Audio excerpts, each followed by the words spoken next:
It's time for Baby and Toddler Instructions with host Blythe Lipman.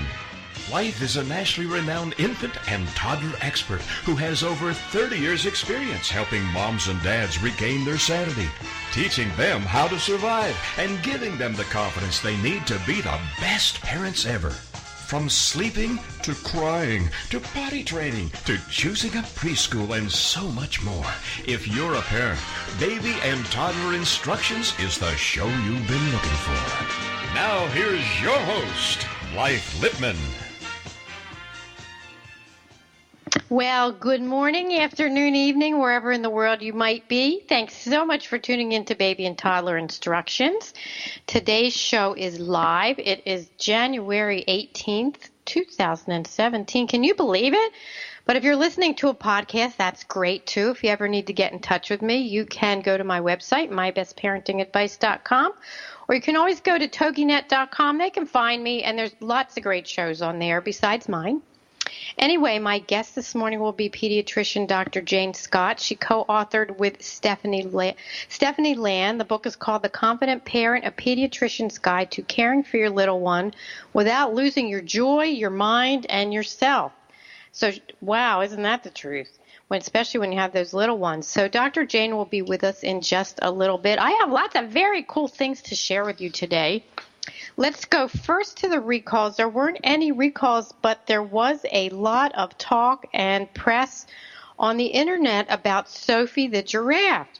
If you have a little one and you have bought them or you've gotten as a gift this wonderful Sophie the giraffe, she's made in France. It's rubber and it's expensive, $30 for this little giraffe, but the kids love it because they can hold on to it and they can tease with it. Anyway, somebody found mold in it, and if you go online and just type in Sophie the giraffe mold, you will see these disgusting pictures with black mold in here. Now, you can't take Sophie apart. She's all rubber. But I guess what the mom said is she went to clean this little toy, and she smelled something, and she cut it in half, and oh my gosh, you should see what's in there. So basically, what the company said was you always need to follow their cleaning instructions. When you clean this, you're not supposed to put this rubber toy into the water because there is a little hole and the kids teethe on it. And you're not supposed to submerge it in water because then the water doesn't dry because it's this little tiny hole in Sophie. Anyway, the thing that I don't understand, and I would love to know the answer if anybody knows it, you can call me and tell me at 877-864-4869. Babies teethe on this, and, you know, their saliva drips, and it gets in this little hole, and I'm wondering how do you dry it or clean it? It says to wipe it off, but once there's some kind of liquid in there, I'm wondering how it just dries up. So it's a great toy, though. I mean, my grandson had it. I've given it as gifts because it's just so great for those little hands and for their small motor to work on them and clutch this thing. So if you do have Sophie the giraffe, don't put it in water. If it smells, call the company. Ask them what to do. I don't see it on the cpsc.gov page yet if there's a recall, but I'm sure they can help. So that was the first interesting thing I wanted to share with you. Also, guess what today is? It is Winnie the Pooh Day. Yay! January 18th. Let me tell you why it's National Winnie the Pooh Day. It is always observed annually on January 18th. Author A.A. Milne brought this adorable honey-loving bear to life in his stories, which featured Christopher Robin, and it commemorates the author A.A. Milne's birthday. He was born in 1882. And Winnie the Pooh first appeared on printed page in 1926 together with his friends Piglet, Tigger, and Eeyore, and all of them were based on toys owned by the author's son, who was also featured in the stories as Christopher Robin. So his son was Christopher Robin. I didn't know that. And the character later starred in a series of lots of Disney films, and you can mark the day to visit. They have Winnie the Pooh Corner in Hartfield, East Sussex, where the books were written. Also, how did they come up with the name Winnie the Pooh? Well, Christopher Robin's toy bear is on display at the main branch of the New York Public Library. in New York City, and Christopher Milne had named his toy bear after Winnie, a Canadian black bear he often saw at the London Zoo.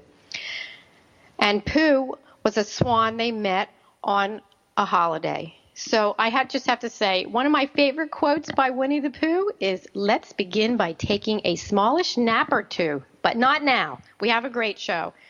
So anyway, that is why it's National Winnie the Pooh Day. I'm not so sure that he's as popular as he used to be. I love the stories. Read them to your little ones. But my daughter told me the other day, my grandson's 19 months old, that I need to get with it with who they're watching. Princess Elena, there's Moana. Boy, I really need to start watching these movies. New princesses, new everything. So that is exciting that I wanted to share today. Also, if you're new to the show, I've written 3 books: Help My Baby Came Without Instructions, More Help My Baby Came Without Instructions, and Help My Toddler Came Without Instructions.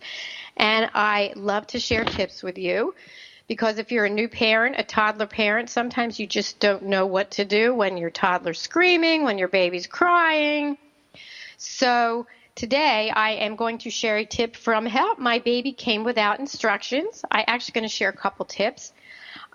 Babies are used to being in a compact womb where it's tight and confining and comfortable. So if you have a baby that you just can't console, swaddle him or her. I have heard so many parents tell me, "My baby does not like to be swaddled." Well, here's the thing with swaddling. If a baby doesn't like their arms in, they're going to cry. So you can always swaddle under the arms. Just do the same swaddle and make sure it's tight enough, but not too tight. And you know what? Wrap that swaddle, put their legs in, and this is to go to sleep. If your baby's awake, you want to have them awake and let them play. You don't need to swaddle them when it's playtime. Also, if you put the swaddle on the baby and he or she is still crying, take the blanket, the swaddle blanket, put it in the dryer for a couple of minutes, make it nice and toasty, and then swaddle your baby. So those are a couple tips from my book, Help My Baby Came Without Instructions, and you can get all my books at Amazon.com, BarnesandNoble.com. It's even on Audible if you like to listen, to tips, and I've broken the chapters down into list form, so whatever's going on. My toddler book, it's my potty, and I'll try if I want to. My baby book, feeding and watering, my feeding chapter. So you can also go to my website, again, mybestparentingadvice.com, and you can order a book there. So let's see, what else do we have here? With Dr. Jane Scott, she's written the Confident Parent book. She talks a lot about how we raise our babies and how in different places they are raised in a different way, depending on which country you're in, and I'll let her talk about that. But it was in the Science Daily. This is pretty interesting. They had an article on examining toddler temperament around the globe. For the past 5 years, the Maria Garstein, she's a professor of psychology, compared the behavior of babies from around the globe to learn how parents' values and expectations influence the development of toddlers' behavior and overall temperament. And I'm not going to read the whole thing. If you go to ScienceDaily.com, pull up Examining Toddler Temperament Around the Globe. This was in December. It says the researchers found that the Chilean infants were the most active group of babies and the most likely to struggle with concentrating on one task for long periods. The South Korean babies had the longest attention spans, and they liked to cuddle the most but were the least active, and the Polish babies were more likely than their foreign counterparts to display sadness, but they were the hardest to soothe when they were upset. And in a previous research, it says American society cultivates an atmosphere of intolerance of negative behaviors, and in the U.S., parents actively discourage their children from expressing negative emotions. And meanwhile, the South American cultures have been characterized as demonstrating a high degree of animated engagement with their infants, which could account for their energetic conduct and trouble focusing on tasks for long periods of time. So anyway, every baby's different, every country's different, and I want Dr. Jane Scott to touch on this because it's really pretty interesting. how we bring our babies up, and do we let them cry? Is it okay to cry? I think they have to at some point. And negative emotions are not also bad. That's how we learn. As we get older, no matter what age, when something bad happens, there usually is some kind of a lesson in it. So before I welcome Dr. Scott, before we go to our first break, let me tell you a little bit about her. Dr. Jane Scott is a trained pediatrician and neonatologist working in the private sector of developing medical devices to help infants and children around the world. Before training at Duke University, she lived in England and Ireland, as well as the Australian outback and the South African desert. She has 4 children of her own, born on 3 continents, and now is a doting grandparent, and boy, that's the best. And she co-wrote her book with Stephanie Land, a writer, book editor, mother of 2, who has collaborated on several New York Times bestsellers. And she's also ghostwritten for many entrepreneurs, entertainers, and television personalities. Stephanie is not going to be with us. Dr. Scott is going to be here to talk about her book. And I'll tell you what, it's great. I want to just say good morning to Dr. Jane Scott. She's a pediatrician before the break. So welcome to the show, Dr. Jane. How are you? I'm very good. Thank you. I'm very happy to be here with you today. Well, I'm happy you're here today, too. What a great book. I say this all the time to my guests that write books. I have so many papers in there because there's so many things to talk about. I love your book. And after the break, we'll talk about all your different tips and expertise. And, just like I just talked about the article, it depends where you're brought up. I think, parents raise babies differently, sometimes depending on the cultures, but maybe sometimes not. And, it's scary. One of my friend's daughters just had a baby, and I know her. She's told me all her fears. And looking at your book, it's funny. I was watching your video this morning, and I immediately sent it to her. It was your wonderful, wonderful video about the turtle, which you'll talk about. And we were talking about that. She had a baby shower after the baby, and we were talking about that. And I said, you have to listen to my show this morning because Dr. Scott invented this fabulous thing so the baby doesn't have a flat head. But anyway, that's just a little teaser because we're going to break for our first commercial. And when we come back, we have lots to talk to Dr. Jane Scott, the author of The Competent Parent, and it is a live show. So if you have a question, call us at 877-864-4869. Ask a question, say good morning. I love callers. So stay with us. We'll be right back.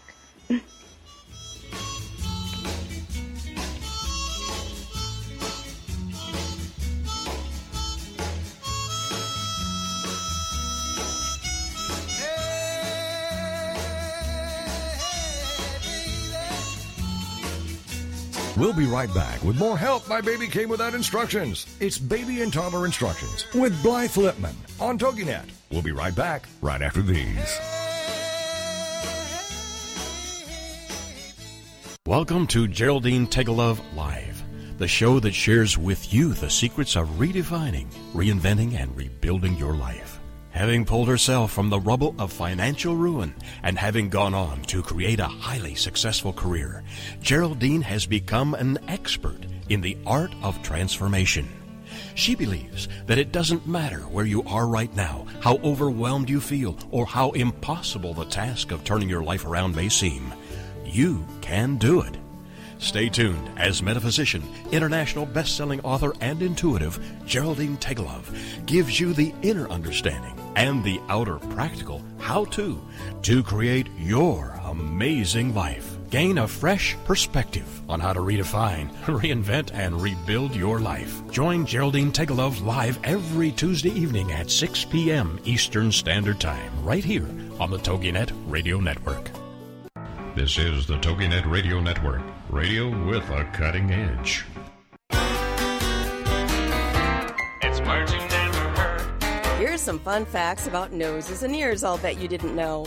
Did you know your ears secrete more earwax when you're afraid than when you aren't? And generally, people with asthma have better hearing than those who don't. Now, here's a word for you. When someone gets their ears pierced, they're actually piercing their pinna.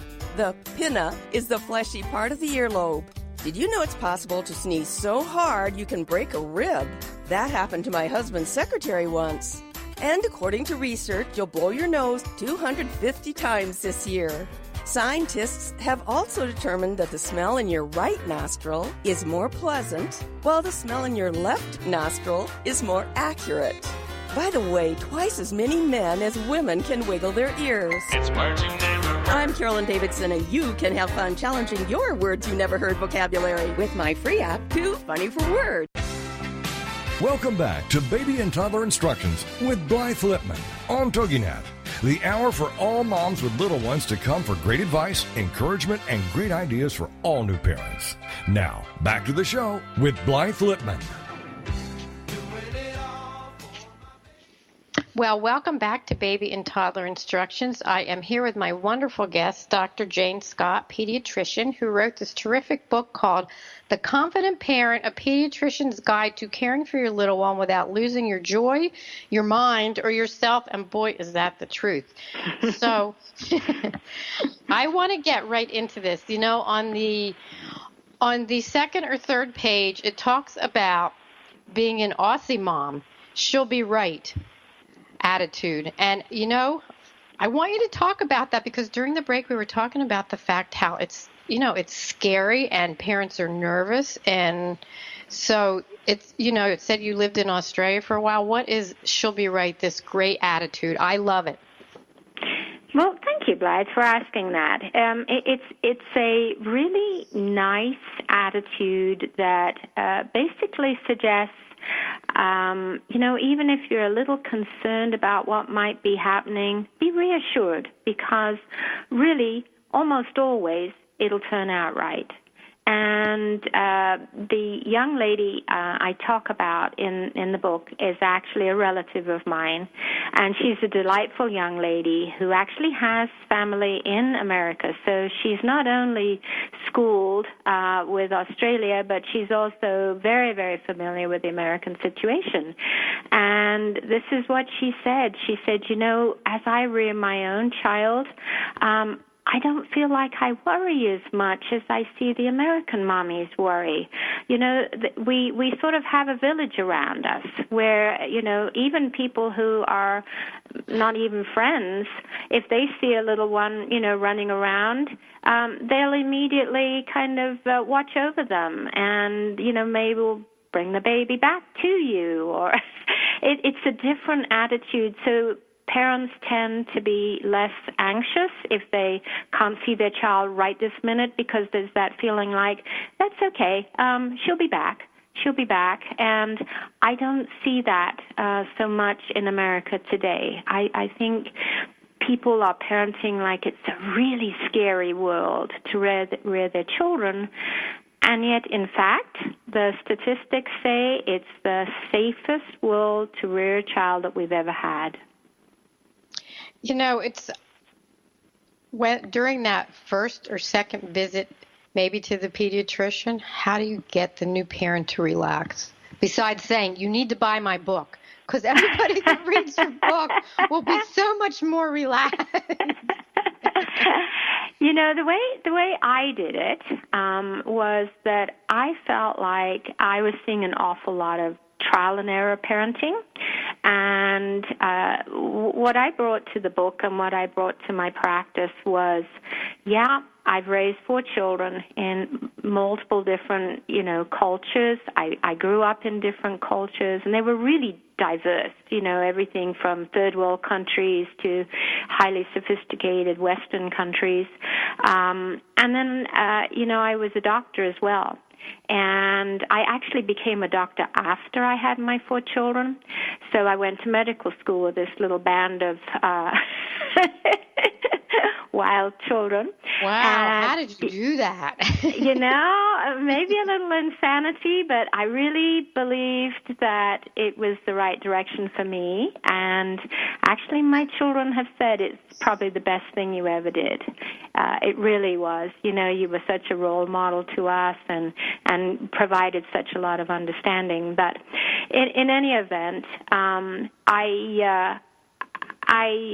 feel like The best that I could do for my practice was to go from appointment to appointment, and I would try to give them the education they needed so that they could handle what would normally happen, everything from sleep to feeding to behavioral things, so that when they came back, I would give them the next version for, from 2 to 4 months, and then from 4 to 6 months. And so my parents were kind of funny. They would come with their smartphones with either a husband or a grandma, and they would take notes so that they would have their lessons from appointment to appointment.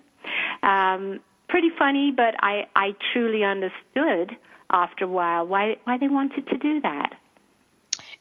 That is so great to hear that. Let me ask you a question. Is the number one fear still SIDS? I think so, and I think this is a really, really good opportunity for me to try to dispel some of the fear. First of all, SIDS is really a very, very small incidence. Tens of thousands, hundreds of thousands of children make it just fine, okay? The big thing that has helped to reduce the incidence of sudden infant death is the back to sleep. Well, I think that's, pretty much universally understood. Babies are doing that and so forth. There are children who unfortunately have defects in the brain that it doesn't matter what the parent does, it is what it is, unfortunately.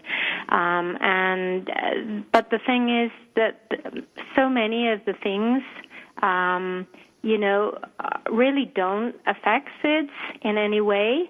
And part of what I'm seeing is parents who are so terribly worried, Blythe, about SIDS that they feel like, just turning their babies over on their tummies, could cause the problem. And right. It's real important for parents to know that babies don't die awake, okay? They don't die of SIDS awake. So if you have an awake baby and you turn them onto their tummies and play with them and roll them over, those babies are just fine, okay? Babies who die of sudden infant death are into a deep type of a sleep, okay? And so there really is, it's really important to get those babies out of their car seats and get them on their tummy and play with them and let them get strong. So in the interest of safety, they need to, yes, do the car seat when they're traveling, but when they're not, they need to get them out and exercise these babies. They're not going to increase the chance of a death. And don't put the car seat with your sleeping baby on your counter. Oh, my gosh. That makes me crazy. or even on a puffy mattress, even on a bed. Right. They can topple over, or so many different places. Put it down on the floor where it's safe. Again, I think people don't realize that as babies start to move and get strong, they can really unbalance the car seat. You know what, they can. And I had a mom ask me a question. She said, if my baby falls asleep in the car seat, can I leave him or her in the car seat sleeping if they're in a deep sleep? Because as soon as I take the baby out, she wakes up, and she's in such a good sleep. Mm-hmm. That's true. However, many times what I believe is happening is that the babies aren't sound asleep, okay? They're awake, and they're alert, but they're being quiet, and they often are being left in there. And I want to suggest that people take that opportunity. If they're awake, get them out. Get them out and hold them, keep them, on your knee or on your hip as you're walking around, or, pop that little blanket out on the floor and let them roll around. It's just so good for them. Oh, it is. I had another mom email me a question this morning. She has a newborn, and she says, my newborn is so active, I will put her on her back in her bassinet, and in 3 seconds she's on her side. And I'm really scared she's going to flip over.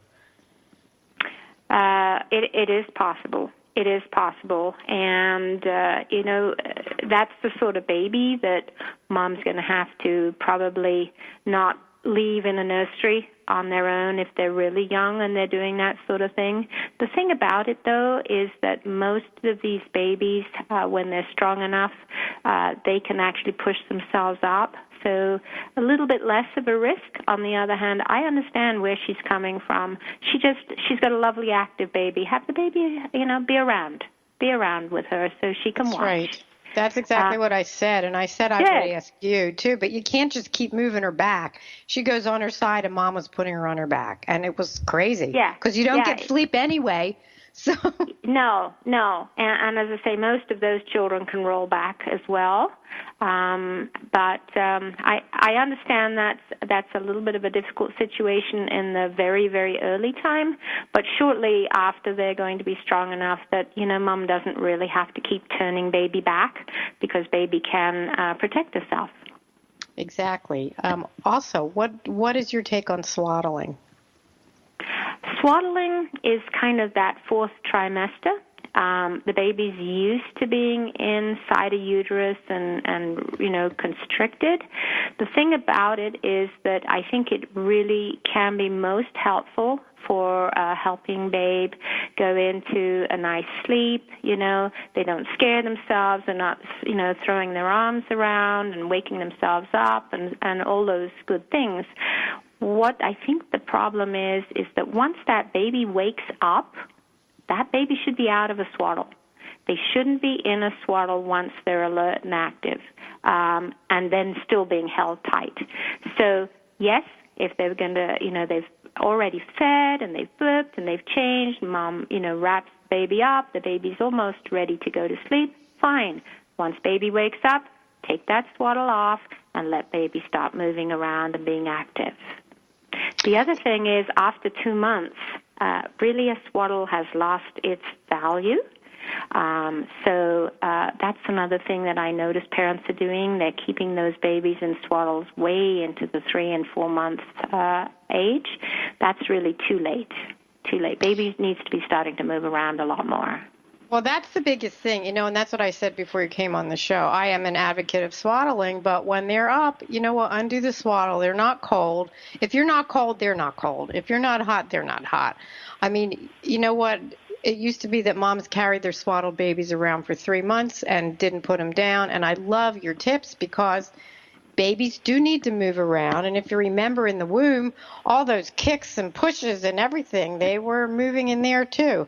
But we have to move on to our next commercial. We will be right back with Dr. Jane Scott, the author of The Confident Parent. Stay with us.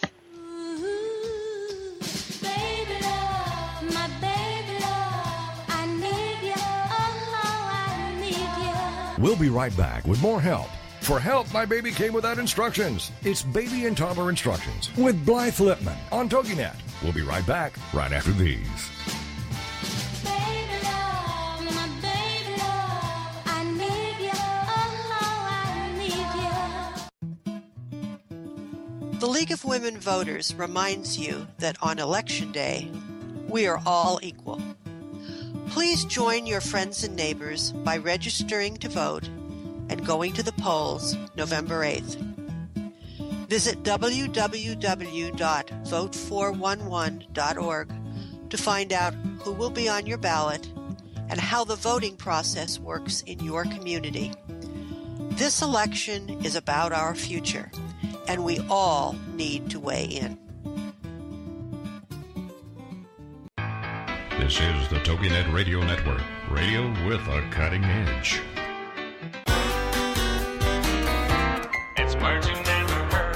Did you ever wonder how reindeer survive the severe cold? Well, they snuzzle around for some moss to eat. Moss contains a special chemical that helps keep their body fluids warm. And they're going to have to keep warm if they're going to pull Santa's sleigh every year. Santa's sleigh was originally called a winged doodle. Both male and female reindeer grow antlers, but male reindeer drop their antlers at the beginning of winter.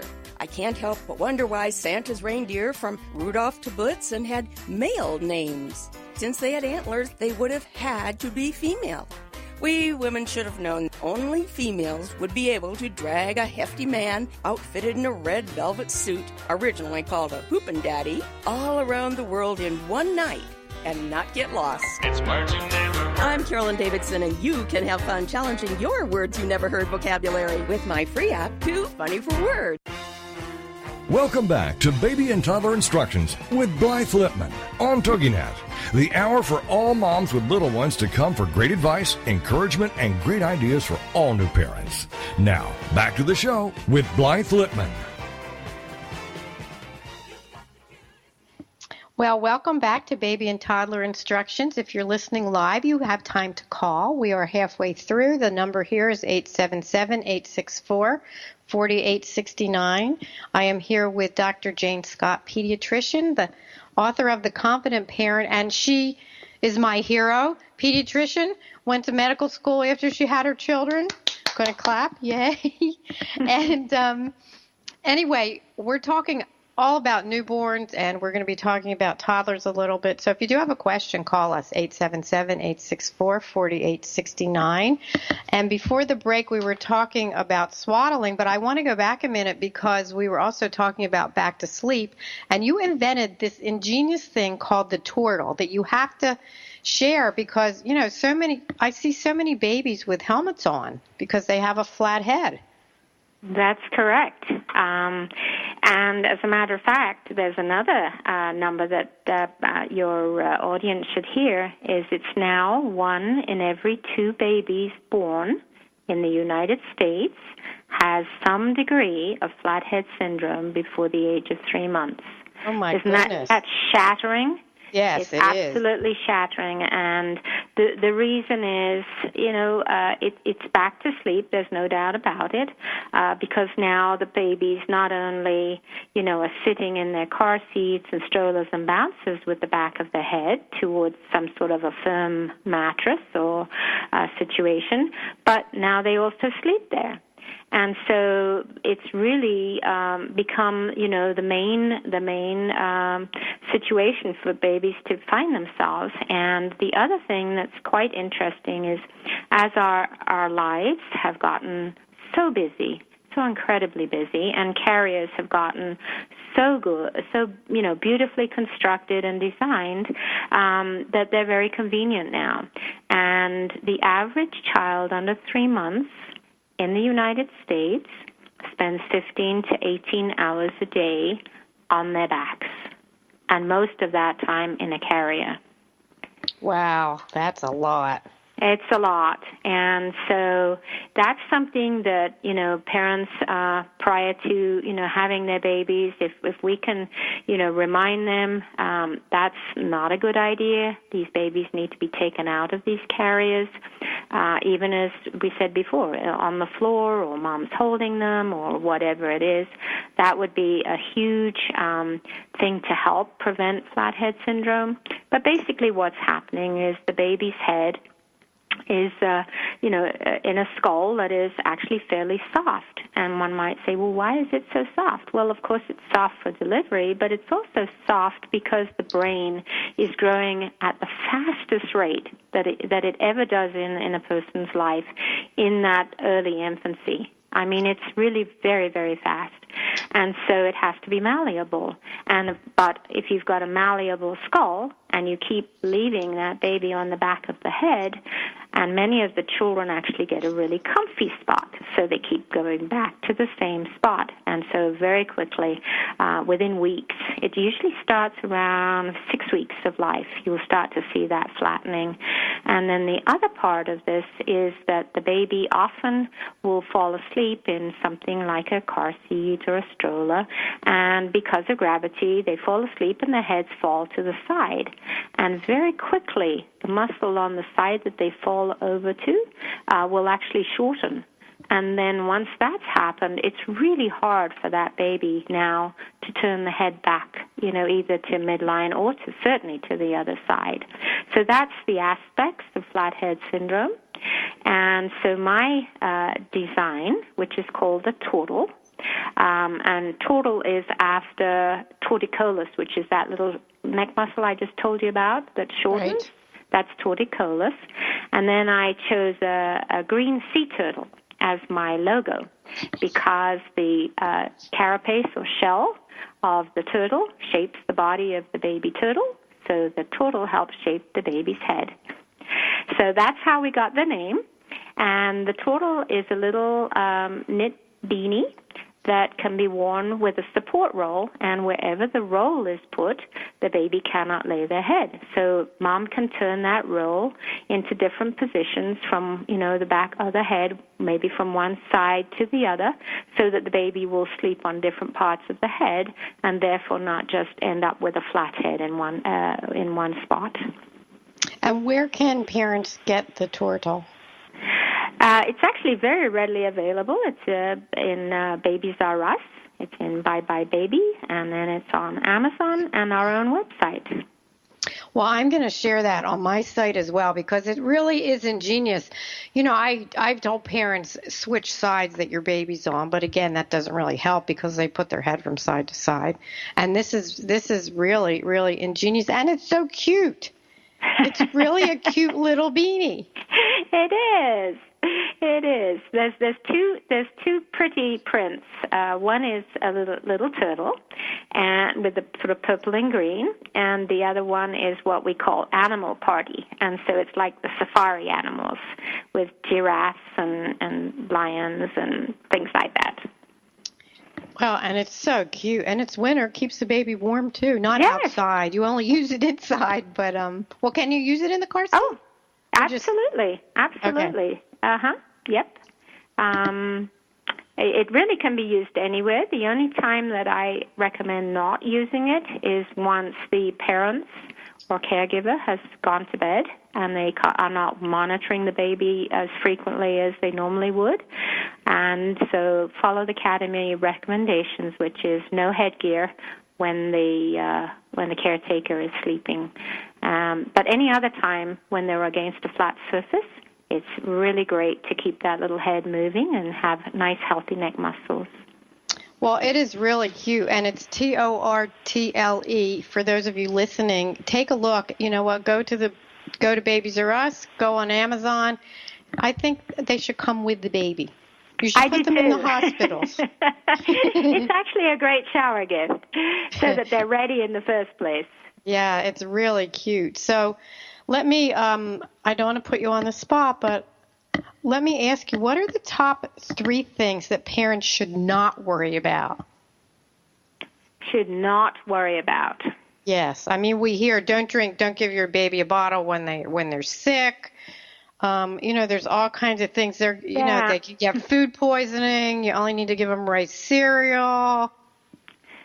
Yeah, there's a lot of that out there. And one of the things that I mention in my book, and I actually go into quite a nice little explanation of it, is people have been given all these rules, just as you said.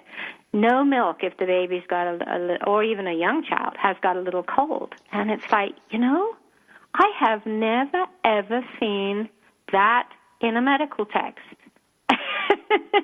And yet everybody seems to follow that. It's like, and that might be the very time, since they're not well, that it would be really pleasant for babe to, drink their milk.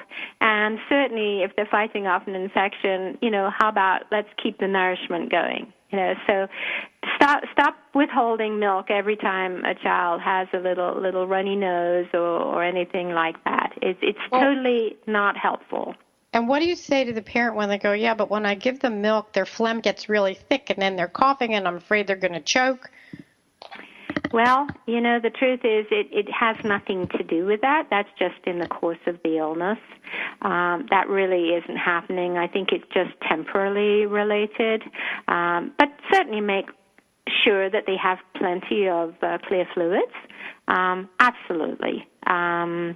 But, it's more valuable to maybe run a little humidity in their room, suction their nose out, and do things like that than withholding, the thing that they love the most, which is their milk.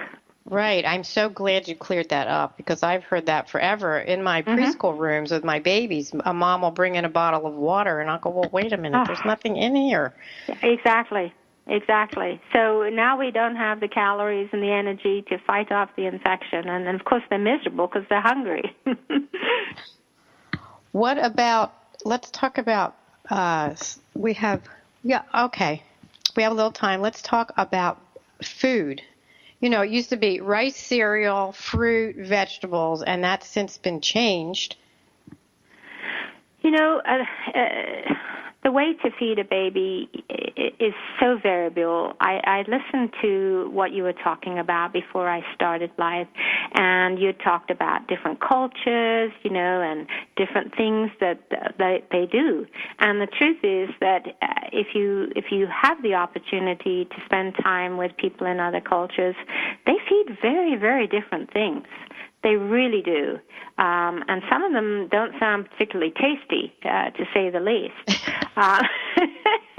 And they all seem to, you know, gobble it up like it's a wonderful thing. So obviously, this is very cultural. It's not biological. You know, I have kind of followed the research literature, and for a long time there, they were telling moms, you know, absolutely cannot give babies any type of solid foods under 6 months because you're going to set them up for allergies. Well, it actually turns out that's not correct at all. And different cultures actually have shown less allergy than some of our own, where we've been so purist about, you know, not giving these different things, no exposure to peanuts or anything like that, and yet other cultures, it's part of their baby food. It really is. And that just changed with the peanuts. You know, they've changed the peanut butter. You can give a young baby, not a young baby, but baby that's ready to eat peanut butter. Or peanuts, something, not peanut butter per se, but something with peanuts in it. Correct, and that's because the research is confirming the fact that we're seeing a lot more peanut allergies in our children at later times that have had absolutely no exposure compared with children in other cultures where it's kind of the norm. And even if they come from that ethnic background and grow up in the United States, they're not like their similar children from that area. And so it is the exposure. Now, I'm not going to tell people, you know, they've got to start, as you said, you know, giving all this stuff, especially heavy peanut butter and that sort of thing, you know, real early. I don't think that's necessary. But I think, you know, a little less restriction of all these foods in early stages, especially if it's very small quantities, is probably good for the immune system to have that gentle sensitization and exposure. And it does seem that actually leads to less allergies when they're older. Well, you know what, those are great tips because parents are so nervous when they start their babies on food. But we are going to break for commercial, and we'll be right back with Dr. Jane Scott, author of The Confident Parent.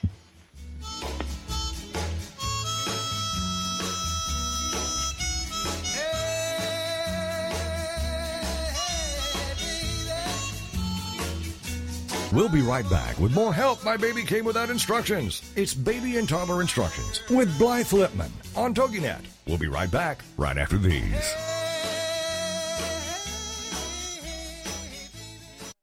It's the Fitness Minute with fitness expert Annette Hammond. Did you know that the average teenager drinks twice as much soda as milk? Since 1983, sugar consumption in the U.S. is up 28%. Why is that? There are several reasons, but one of the most common is soft drinks. 20-ounce beverages have become the norm, and it's not surprising to find that 43% of our sugar comes from drinks. Sugar is blamed for poor nutritional diets. USDA data shows that people whose diets are high in added sugar eat less calcium, fiber, iron, protein, and many other important nutrients. Fat-free foods are also a culprit. Since sugar is fat-free, many people tend to think it's okay to eat as much as they want. Remember that just because a food is fat-free does not mean that it's calorie-free also. For the Fitness Minute, I'm Annette Hammond. It's the Fitness Minute with fitness expert Annette Hammond. Thinking of food as an enemy is a common misconception. Food is not the enemy. The adversary is portion sizes and food choices. Even if you're trying to lose weight, you really can eat anything you desire. It is just how much of it that you eat that's the problem. If you keep 80% of your diet good, nutritious, low-calorie food and save 20% for the foods you crave, you will be on a sensible eating program. Food is to be enjoyed and to bring pleasure to our lives. We get in trouble, though, when we make bad food choices too often. And the next thing we know, our diet is really messed up and we're consuming too many foods that are high in calories and low in nutrition. You need to plan and make an effort to buy good, wholesome food. For the Fitness Minute, I'm Annette Hammond, keeping you healthy, happy, and fit. Welcome back to Baby and Toddler Instructions with Blythe Lipman on TogiNet. The hour for all moms with little ones to come for great advice, encouragement, and great ideas for all new parents. Now, back to the show with Blythe Lipman. Well, welcome back. I can't believe we're up to the last part of the show. And it's funny, Dr. Jane and I were talking about during the break how things change so quickly. Because I was saying how it's Winnie the Pooh Day, and I don't know who the new princesses are, and my goodness, everything. We have to, how do we stop and take a breath and say, okay, I'm going to enjoy my baby, or I'm going to enjoy my toddler. You know, it's tough because they grow up so quickly, but you don't realize it. It's all relative. Every step is different, but it goes quickly. So with that being said, do you have a favorite parenting tip? I do, and I have lots of favorite parenting tips. Well, you can share more than one. The one that people really seem to digest and say, I never realized this, is that, let's talk about toddlers this time, Blythe. Okay. And I have noticed that many parents have no idea how to deal with the child who, you know, they're walking along the pavement, and, you know, there was a little shower before, you know, they were out there, and there's this little puddle right in the middle of the pavement, right? And what does the parent do? They look at it with horror and they say, don't walk through the puddle, right? The trouble is that you might as well tell the child to walk through the puddle because they don't understand the negative sentence, okay? So next time you're out with your toddler and you don't want them to do something, tell them what you do want them to do. So in this instance, you'd be walking down with Johnny, you know, and you see the puddle and you say, Johnny, let's walk around the puddle, okay? Let's see if you can do that. And sure enough, Johnny will walk around the puddle with you. You know what, that's a great tip, but I have to say, I just need to chime in because setting up so many infant and toddler rooms in schools, it is okay to walk in the puddle, because I have parents come in and they get upset because we paint or we do a project or something, and they'll say, but there's paint on my child's shirt. And I'll say, well, don't send them in that. There should paint. There's paint on their cheek. You know, if you see blue on their toes, we did footprints today with paint and dipped their feet in paint. So it's okay to walk in the puddle. You know, actually, I'm glad you brought that up because I am totally of that agreement. I think children should be able to get dirty. I really do. But the problem often is that, you know, they may be going to the church or they may be going somewhere special. And in that situation, it's not necessarily funny to have, you know, water splashed all over their jeans and so forth. But yes, please let your children play. I love it. You know, and one of my favorite parenting tips is for the parent.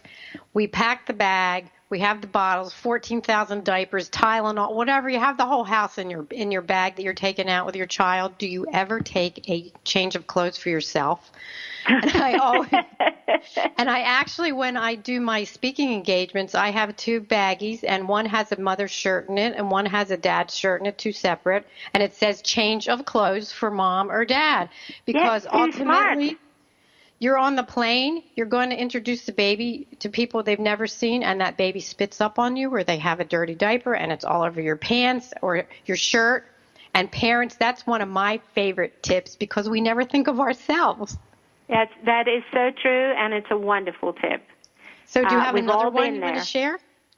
I'm going to give one. I hope I have time to do this, but I think it's really important because it changes our quality of life when we first bring a baby home, and that is there really is a way to get rest.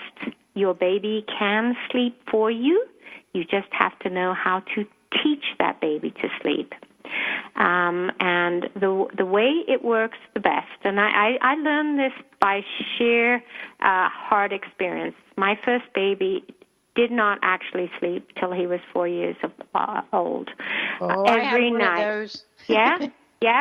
It's exhausting. It's absolutely exhausting, and I can't say how important it is for parents to, right from the very get-go. It's not easy to change once you've gone down the path of being, a person who rocks that baby and is totally part of that sleep arrangement. And so if you don't want to stay up night after night after night and deal with sleep exhaustion, do go ahead and teach your baby how to sleep without you. It is not mean. It is not cruel. It is a wonderful thing for all of you. And basically what you do is you feed your baby both sides of the breast or the bottle or whatever it is, and do a little burp. And once that baby starts to close their eyes, which they will, and give you the indication, I'm ready to go down to sleep, please get up, go to the change table, gently and kindly change that diaper, swaddle your baby, put them down in their bed, and let them see where they are when they go to sleep.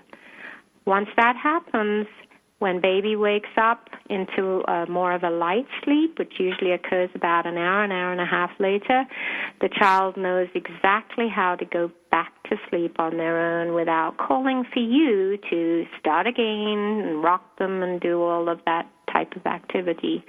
It's a wonderful, wonderful lesson for all babies to learn. And if you do it well, you will get plenty of sleep within a couple of months of that baby's birth. It's a wonderful deal.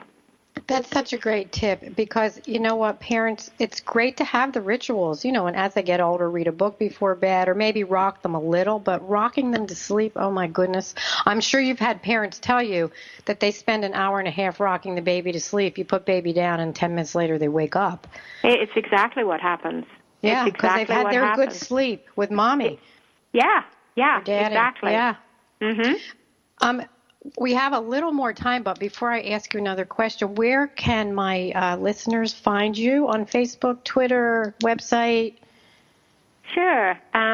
Well, it follows the name of my book. It's www.theconfidentparentbook.com is there, and I'm also on Facebook. Okay, so it's theconfidentparentbook.com. Yes. Book in there. Okay, because there's lots of confident put the book in there. Yes. Perfect. So you know what? It's a great book, and everybody should have it. Makes a great shower gift with the turtle. So for all of you that are new parents or thinking about it or have people that you need to get a gift, this is great. So I want to ask you another question. We were talking about sleep. Dr. Ferber for years talked about crying it out. What do you think about that? Well, actually, Dr. Ferber, believe it or not, had exactly the same type of educational direction that I just gave. And the crying it out was once you have not done it right, and we've all done that, rock the baby to sleep, and now you can't get the baby to go to sleep any other way.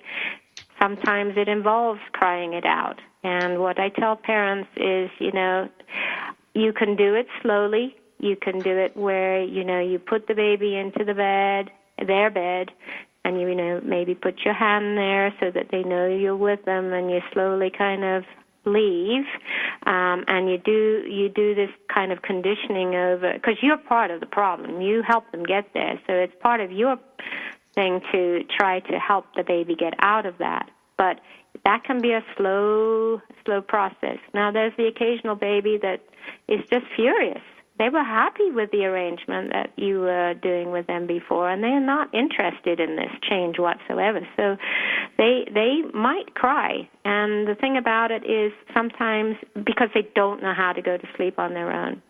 And in that situation, sometimes, I've been in a situation of saying, you know what, Mom, everybody's got to get some sleep here soon. You're going to have to let that baby cry it out. And unfortunately, the first night of that is just hell. I say the second night is purgatory, and the third night is heaven. It's usually a 3-day deal. And unfortunately, what you have to do is let that baby cry to the point that they are very, very tired, and they just go to sleep. And once they've learned how to do that, now they have the skill that they can perfect. And it does work. And when they wake up in the middle of the night, they will know they're safe in their crib, and they'll close their eyes. They may make a little noise, and they'll go back to sleep. Exactly. So with that, I have to let you go because we're at the end of the show, so I hope you'll come back again. I love all your tips. They're so wonderful. Thank you so much for being on the show. Thank you, Blythe. So have a wonderful day, and I will talk to you again soon. Take care. Bye-bye. All right. Bye-bye. Wow, what a great show. I love meeting and sharing my guests with you, my wonderful listeners, and we all learn, and I am so grateful to come into your lives each week. So thank you. My guest next week will be PhD Robert Keith Wallace. We're going to talk about understanding your child's brilliant brain for greater happiness, health, success, and fulfillment. That's going to be such a great show. Can't wait. Also, remember to follow me, like my pages on Facebook, Baby Instructions and My Best Parenting Advice. I'm on Twitter at Parent Advice and my name, Blythe Lippman. And I do Periscopes, and I am doing videos on Facebook since they started that, and giving tips 2 to 3 times a week. And again, of course, my website, mybestparentingadvice.com. So you can contact me there. If you want to be a guest on the show, let me know. And I would love to talk to you. So today I would like, I believe we should all laugh at least once a day. So today I want to give you a little humor to end the show from a Facebook page called Mommy Has a Potty Mouth.